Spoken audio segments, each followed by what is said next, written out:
majtama'a qaumun fi baitin min buyutillah yatluna kitaballah wa yatadarasunahu fima bainahum illa nazalat alaihimus sakinah wa ghasyiyatuhumur rahmah wa haffat bihimul malaikah wa dzakarahumullahu fiman indah.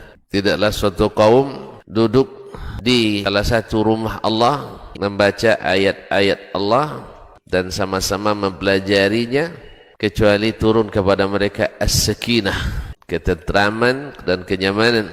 Wa ghasyiyatuhumur rahmah, dan mereka diliputi pula oleh rahmat, kasih sayang dari Allah Subhanahu wa taala. Wa haffat bihimul malaikah, dan mereka pun dikelilingi oleh para malaikat, karena malaikat suka majlis-majlis zikir dan ilmu.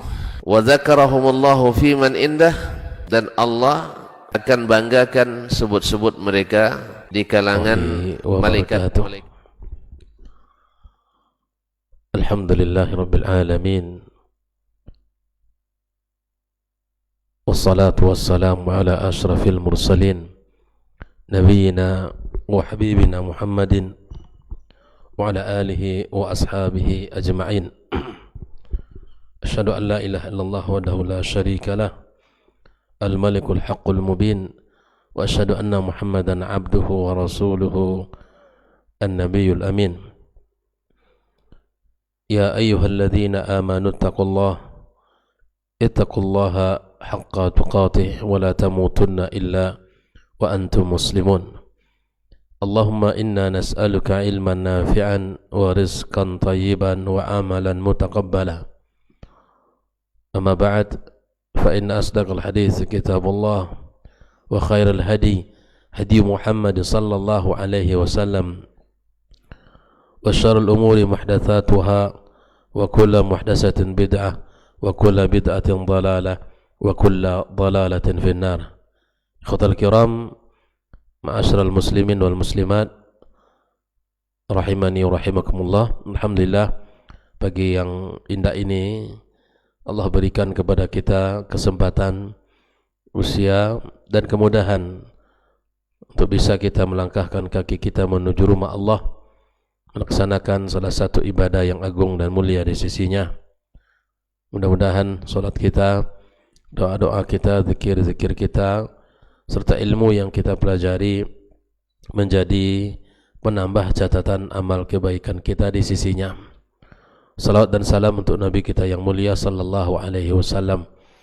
Mudah-mudahan kita semua mendapatkan syafaatnya nanti pada hari kiamat kelak, dan kita dikumpulkan bersama orang-orang pilihan minan nabiyyin wasiddiqin wasyuhada'i wassalihin. Ikhwatal kiram rahimakumullah, kita masih melanjutkan pembahasan tentang kitab Lum'atul I'tiqad Al-Hadi ila Sabili Rasyad, karya Al-Imam Ibnu Qudamah Al-Maqdisi. Sudah kita bahas tentang kaidah-kaidah penting di dalam asma dan sifat, di mana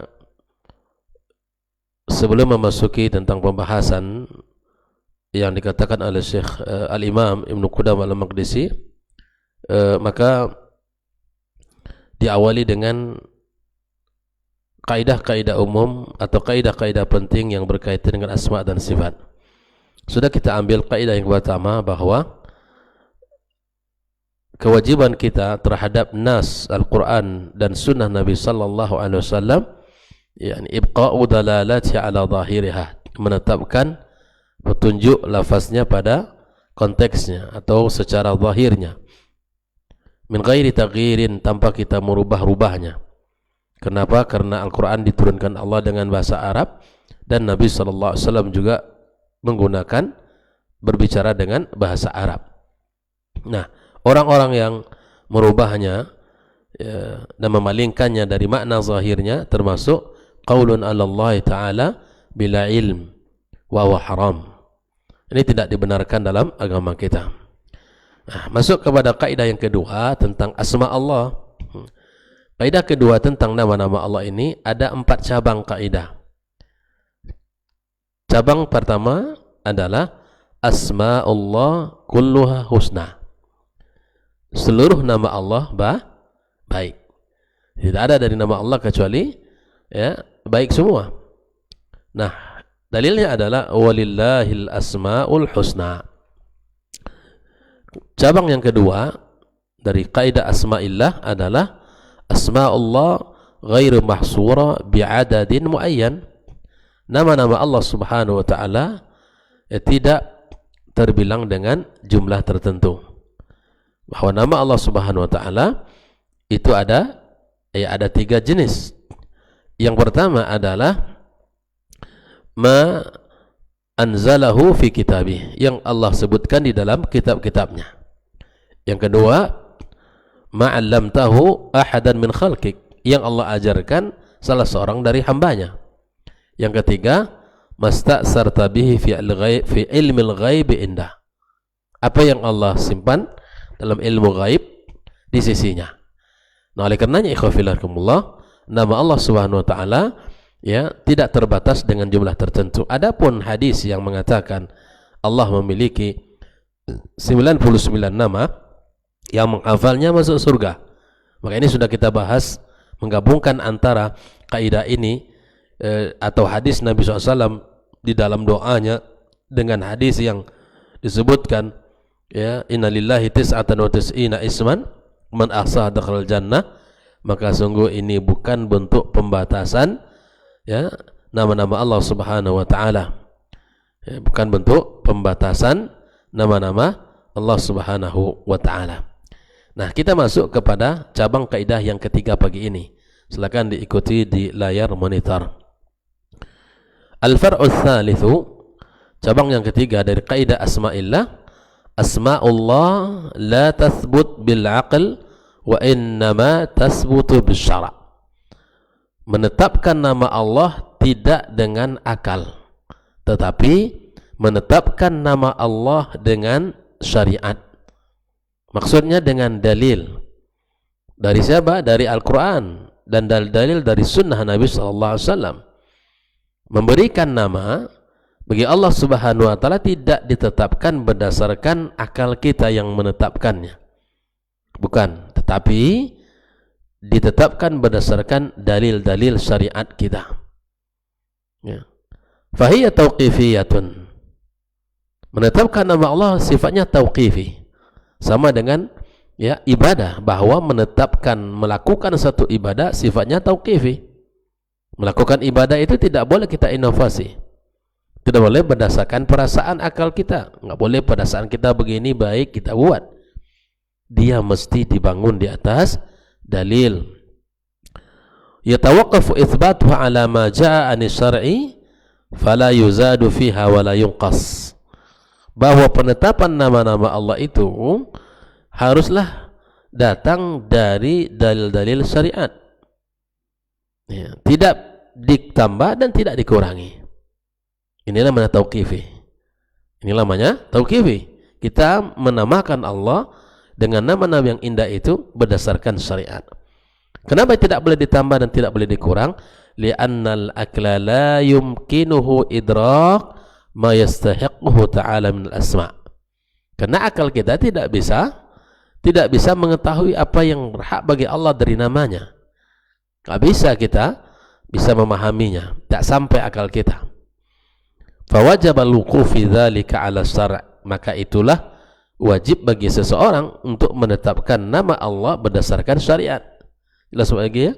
Jadi menetapkan nama Allah itu mesti dengan dalil syariat, bukan dengan akal. Ya. Wa li'anna tasmiyatahu bima lam yusamma bihi nafsah wa bima lam yusammi bihi nafsah aw inkara ma samma bihi nafsah jinayatun fi haqqillahi ta'ala. Menamakan Allah dengan nama yang tidak disebutkan oleh dia atau mengingkari nama Allah Subhanahu wa taala yang mana Allah menyebutkan atas nama dirinya sebuah kriminal. Jelas, menetapkan bagi Allah sebuah nama yang mana Allah tidak menetapkan untuk dirinya nama itu, atau kita menolak nama yang Allah sebutkan untuk dirinya. Kita tidak mau karena tidak sesuai dengan akal kita. Kita tidak terima nama itu karena tidak sesuai dengan akal. Ini adalah jinayah. Jinayah itu apa ikhwafillah? Adalah kriminal, kejahatan. Atas apa? Atas Allah Subhanahu wa taala. Seorang hamba harus tunduk dan patuh kepadanya. Karenanya mengetahui asma dan sifat adalah landasan utama di dalam agama kita ini untuk mendapatkan keimanan yang sempurna. Karena dia merupakan salah satu dari 3 tauhid. Tauhidur rububiyah, tauhidul al-uluhiyah, dan tauhid asma dan sifat. Mengetahui nama-nama Allah Subhanahu wa taala dan sifat-sifatnya itu adalah ilmu yang mulia dan agung. Karena berkaitan langsung dengan siapa? Dengan Allah Subhanahu wa taala. Sebagaimana kita memahami Al-Qur'anul Karim dan mempelajarinya merupakan kemuliaan, karena kemuliaan sesuatu berdasarkan apa yang dipelajarinya. Bicara tentang nama-nama Allah dan sifatnya, maka ini merupakan landasan utama atau kunci pokok untuk mendapatkan kebahagiaan, mendapatkan keselamatan dan kesejahteraan di hari kiamat kelak. Karenanya kita harus belajar tentang nama-nama dan sifat Allah Subhanahu wa taala. Dari sini juga kita paham bahwa setiap nama mengandung sifat, dan setiap nama mengandung sifat Allah Subhanahu wa taala. Maka sekali lagi bahwa nama Allah tidak bisa ditetapkan dengan akal pikiran kita, tetapi dia mesti berdasarkan dalil Al-Quran dan Sunnah Nabi Sallallahu Alaihi Wasallam. Karena memberikan nama pada Allah yang tidak dia namakan atas dirinya, kita buat-buat dari kita, atau menolak nama Allah itu karena tidak sesuai dengan akal kita, jinayatun fi haqqillahi ta'ala, adalah sebuah kejahatan atas nama Allah Subhanahu wa taala. Fawajaba sulukul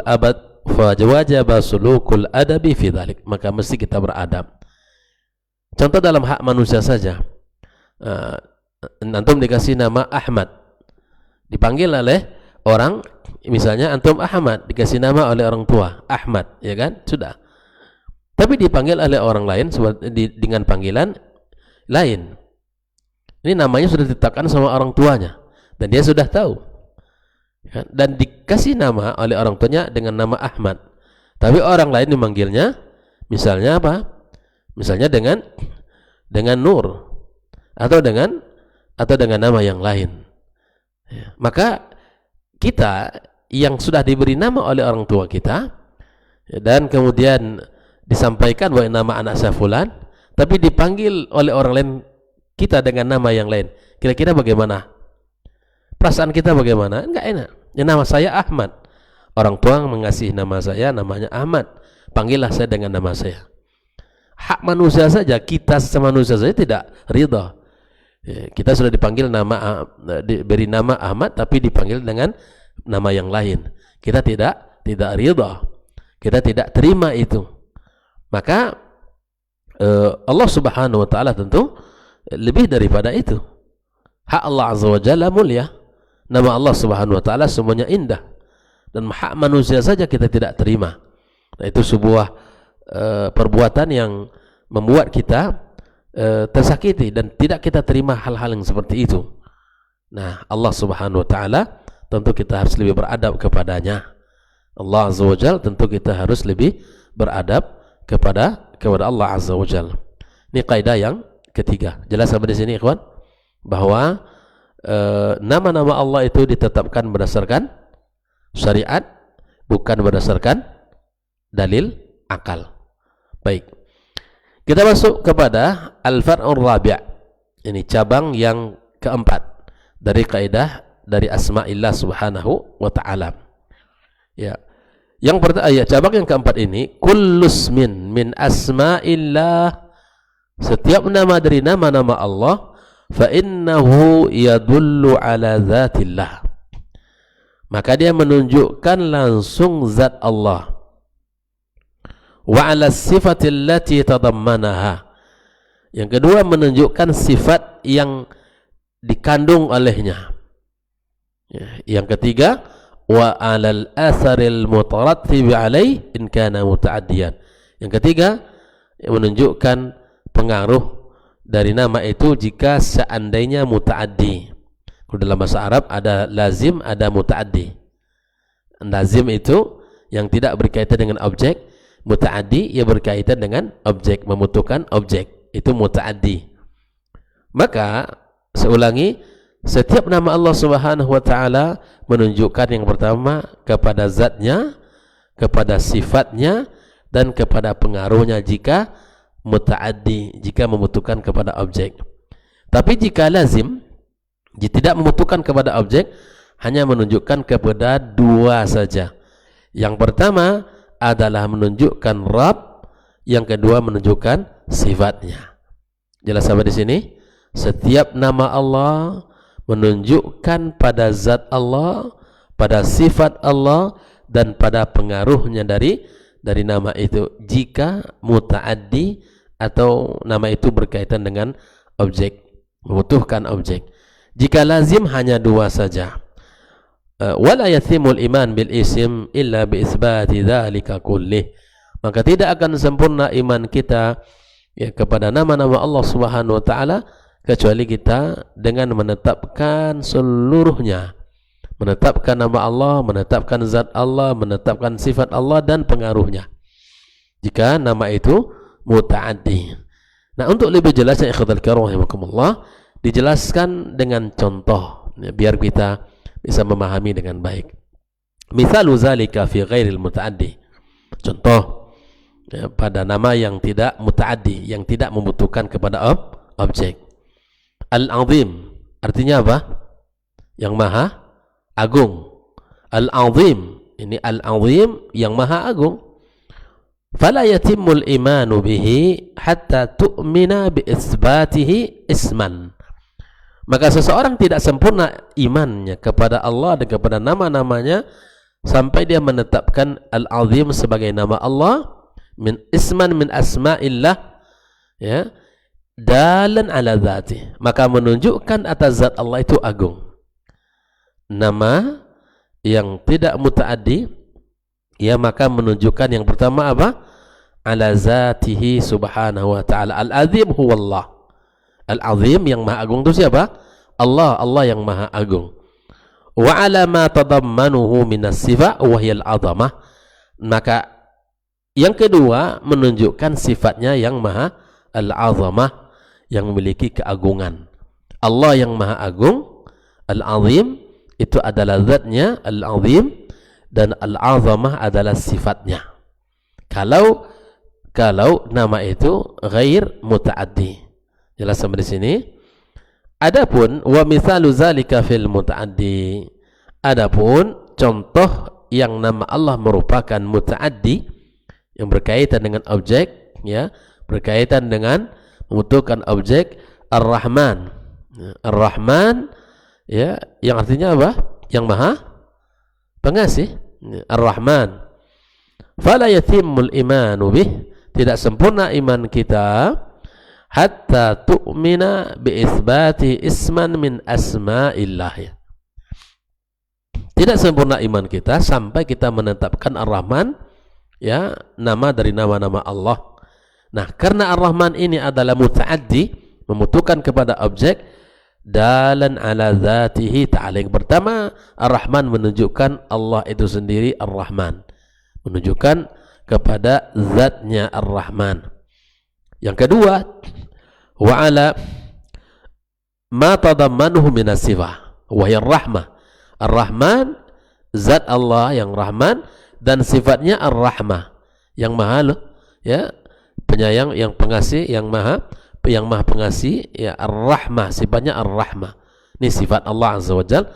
Wa ala ma tarattab alaihi min athar wa innahu yarhamu man yasha. Nah, sifat Allah, pengaruh daripada sifat Ar-Rahman ini, di mana Allah Subhanahu wa taala merahmati siapapun yang Allah ya kehendaki. Merahmati siapapun yang Allah kehendaki. Maka mudah saja kalau nama Allah itu muta'addi, maka menunjukkan 3 poin. Pertama, Allah, sifat Allah, zat Allah. Yang kedua adalah sifat Allah. Yang ketiga, pengaruh dari sifat itu.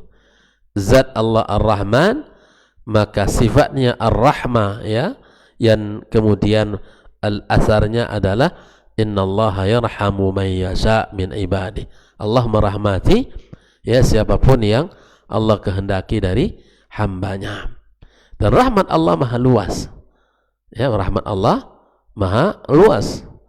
Ya, kepada siapapun, meliputi siapapun makhluk yang ada di muka bumi ini, baik itu orang yang beriman maupun yang tidak, baik itu yang taat maupun yang tidak, baik itu manusia maupun tidak, semuanya makhluk ciptaan Allah mendapatkan daripada rahmah Allah Subhanahu wa ta'ala.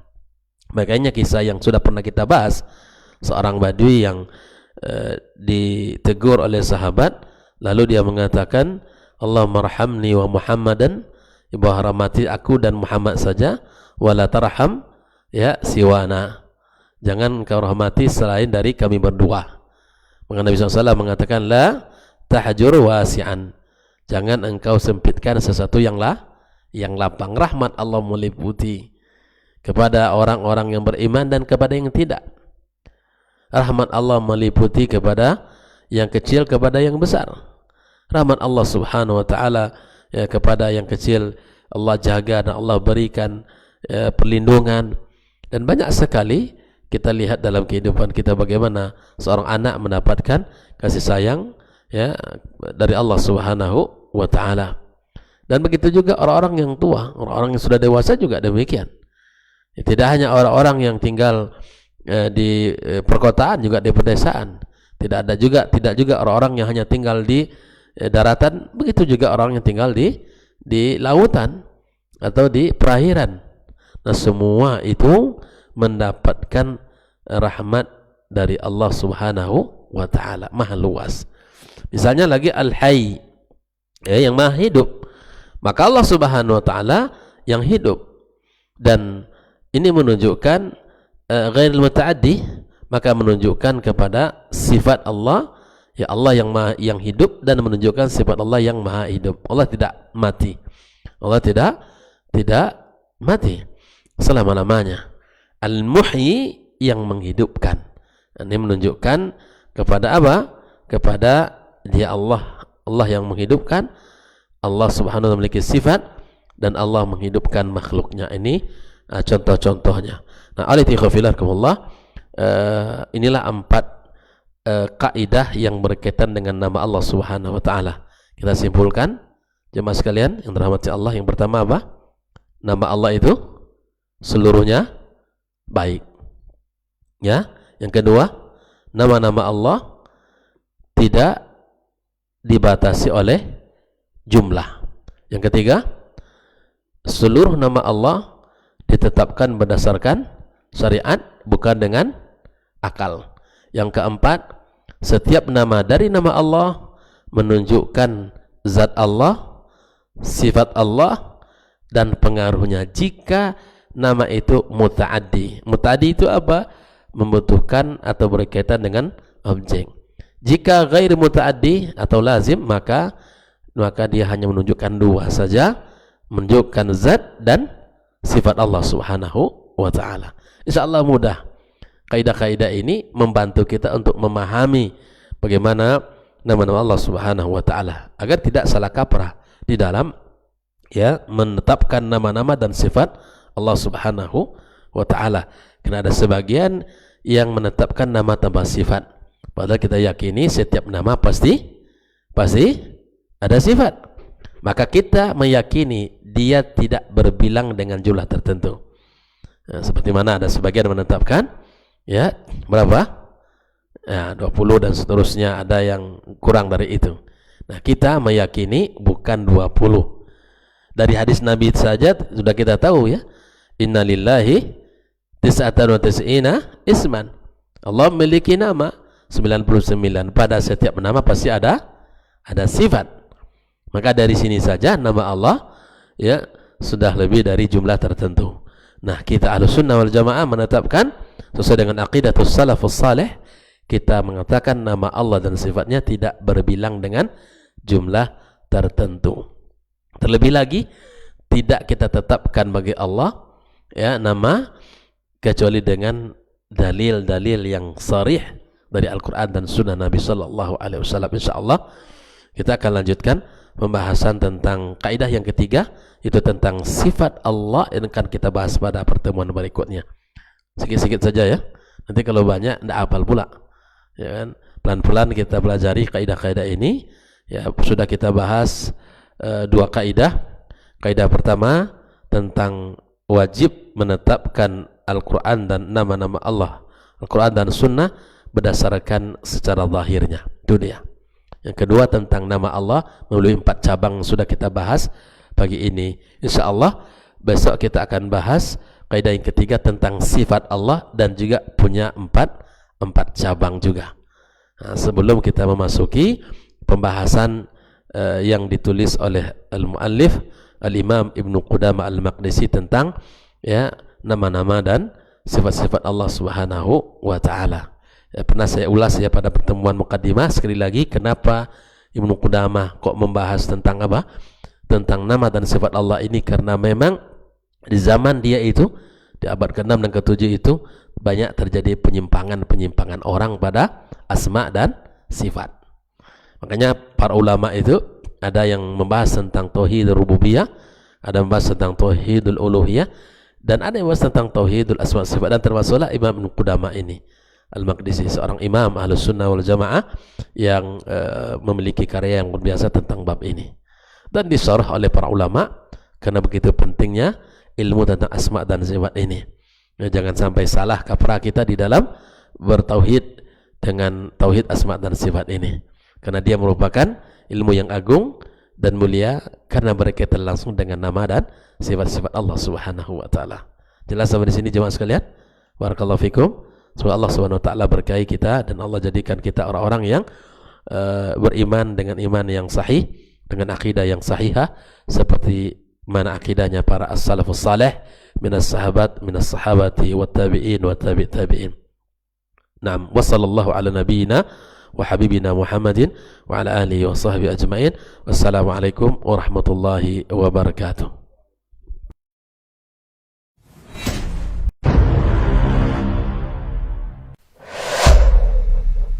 Dunia dan seisinya ini bagi Allah tak sama nilainya dengan sebelah sayap lalat. Barang siapa yang beramal untuk akhiratnya, Allah akan cukupkan baginya urusan dunia. Sayati zamanun 'alan nasi as-sabiru fihim qalqabit al-jamarah. Akan ada satu masa di akhir zaman yang berpegang teguh dengan agamanya seperti orang yang sedang memegang bara